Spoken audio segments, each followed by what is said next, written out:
Dewan Juri yang terhormat, pidato akan saya mulai dalam 3, 2, 1. Dewan Juri yang terhormat, selamat pagi. Di mana maksud Dewan ini adalah Dewan ini akan mengadopsi mekanisme student loan di Indonesia dengan posisi saya sebagai pembicara satu dari tim kontra. Seperti yang kita ketahui, pada status quo pada saat ini, di era saat ini, gaji sebagai lulusan baru atau fresh graduate sangatlah kecil, sehingga penggunaan student loan ini sangatlah membebani hidup mereka. Dan dengan adanya pihak ataupun orang yang menggunakan student loan ini akan membuat lulusan baru tersebut beresiko langsung menanggung beban finansial secara langsung. Dimana ini kan selaras juga dengan tujuan tim kami adalah untuk memberikan pendidikan dengan biaya penuh bagi yang membutuhkan, dan baik penerima dan pihak swasta atau pemerintah yang membiayai tidak akan merugikan. Sehingga Dewan Juri terhormat, sehingga kami tidak akan mendukung jika sistem ini membebani salah satu atau bahkan kedua dari pihak tersebut. Dewan Juri terhormat, izinkan kami untuk membidas argumen lawan, di mana Dewan Juri terhormat, jika tim pro memberi pernyataan bahwa student loan ini bisa untuk membiayai dan dibutuhkan untuk pihak yang membutuhkan dengan pembuktian administrasi tersebut dan lain sebagainya, justru akan membuat student loan menjadi tidak tepat sasaran ke kelas ekonomi atas ataupun ekonomi bawah sekalipun, karena sesuai dengan status quo di mana gaji sebagai lulusan baru di era saat ini sangatlah kecil. Dan apabila kita melihat pada keluarga yang kalangan ekonomi atas dengan pembiayaan kuliah yang sangat besar, yaitu terdiri dari uang gedung, UKT, biaya makan ataupun minum sehari-hari, akomodasi mereka selama kuliah di mana mereka akan tinggal hanya bisa dibayar atau dibebankan bagi mereka yang sudah stabil secara finansial, dan mereka biasanya adalah orang yang sudah bekerja di atas 5 ataupun 10 tahun. Bagi mereka dan keluarga yang mampu, tentu mereka bisa dibiayai oleh orang tua atau keluarganya. Tapi apabila kita mengikuti pihak pro, yaitu dengan bisa membayar secara gradual,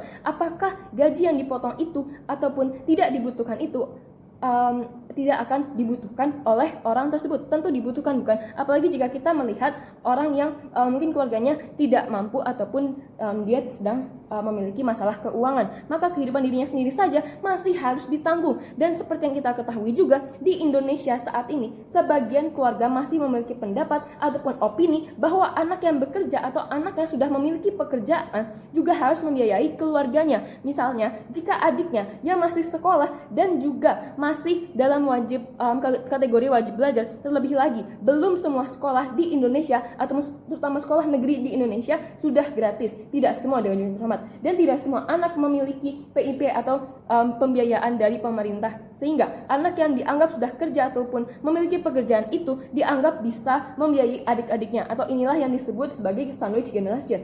Inilah generasi-generasi yang dianggap sebagai sandwich generation dan sangat cukup massal di era-era saat ini di media sosial yang dapat kita lihat. Hal ini pun cukup berbeda dengan budaya di Amerika Serikat, di mana tanggung jawab finansial tidak dibebani pada satu anak ataupun anak lainnya, tetapi pada orang tua, dan tanggung jawab yang ada di tanggung seorang anak hanyalah tanggung jawab anak itu sendiri. Dan kami akan menjawab ke elaborasi argumentasi kami yang pertama, Dewan Juri terhormat, di mana argumentasi kami yang pertama adalah keunggulan beasiswa jika dibandingkan dengan student loan bagi penerima. Dewan Juri terhormat, orang yang menggunakan atau membutuhkan biaya bantuan penuh untuk kuliahnya bisa menggunakan beasiswa fully funded dari pemerintah atau pihak swasta tertentu. Dan jika kita melihat dari pendapat tim pro yang memberi pernyataan bahwa scholarship atau beasiswa hanya ada yang memberikan 50% saja, ini merupakan kesalahan fatal dalam berpikir oleh tim pro, Dewan Juri terhormat. Karena banyak sekali contoh beasiswa fully funded atau beasiswa penuh di dunia saat ini. Di Indonesia saja misalkan, contohnya adalah LPDP dan beasiswa Garuda yang diselenggarakan oleh pemerintah. Bahkan pada beasiswa Garuda, penerima beasiswa tersebut tidak diharuskan atau diwajibkan untuk membayar uang ganti ataupun untuk melakukan pengabdian masyarakat atau abdimas seperti di LPDP, sehingga penerima tersebut atau penerima beasiswa tersebut, terlebih lagi bagi keluarga yang kurang mampu, ini akan jauh lebih diuntungkan, Dewan Juri terhormat, karena mereka tidak diharuskan untuk membayar ataupun membuat inovasi atau acara tertentu untuk pengabdian masyarakat. Lalu argumentasi kami yang kedua adalah untuk keuntungan beasiswa bagi pihak penyelenggara baik swasta ataupun pemerintah akan lebih diuntungkan. Lalu, bagaimana hal ini bisa terjadi, Dewan Juri yang terhormat? Jika kita bandingkan dengan mekanisme student loan yang didukung oleh tim pro, beasiswa yang memiliki regulasi balas budi dengan aksi jauh lebih diuntungkan dibandingkan dengan pemberian uang secara langsung. Karena misalnya LPDP saja kita lihat untuk untuk studi kasusnya yang dibiayai oleh pemerintah Indonesia, di mana mereka memiliki regulasi bahwa penerima atau awardee beasiswa harus melakukan pengabdian masyarakat ataupun abdimas di penjuru Indonesia atau di seluruh Indonesia. Tidak boleh di luar negeri tapi diharuskan dan diwajibkan di Indonesia. Maka dengan adanya inovasi yang dibuat oleh penerima beasiswa dan dilaksanakan setelah perkuliahan tersebut berlangsung, di mana ini akan dilaksanakan atau pengabdian masyarakat ini akan dilaksanakan ketika mereka sudah lulus sebagai S2 ataupun S3 untuk kasus LPDP, maka hal ini juga akan membantu pemerintah untuk pembangunan berkelanjutan.